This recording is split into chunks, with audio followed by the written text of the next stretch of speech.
윤석열 정부의 새로운 부동산 정책이 속도 조절에 무게가 실린 것으로 분석됩니다.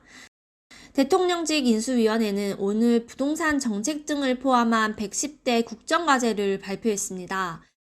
여기에 전국 250만 가구 주택 공급 추진과 정비사업 제도 개선을 통한 도심 공급, 임대차 3법과 부동산 세제 등 정책 정상화 방안이 담겼습니다.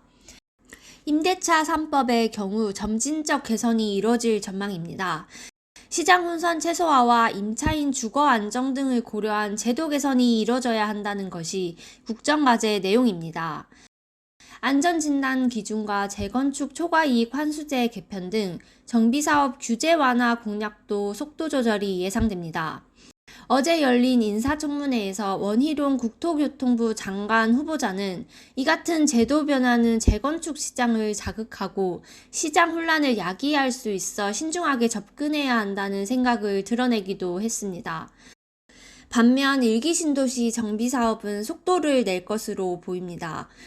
일기 신도시 특별법 제정이 국정과제에 담긴 것은 물론 원 후보자도 인사청문회에서 일기 신도시 관련 특별법을 만들고 마스터 플랜을 작성하겠다고 밝혔습니다.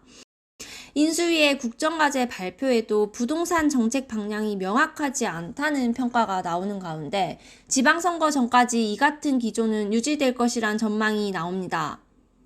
지금 현재에서는 부동산 정책의 방향을 어느 정도 정하기는 하겠지만 적극적으로 하기는 부담스러울 수 있을 것 같아요. 아무래도 지방선거 전까지는 구체적인 부동산 정책은 좀 나오기 힘들 것으로 보여지고요. 새 정부의 선거 이후에 정책의 시행을 좀 더 본격화하지 않을까 그렇게 전망이 되고 있습니다.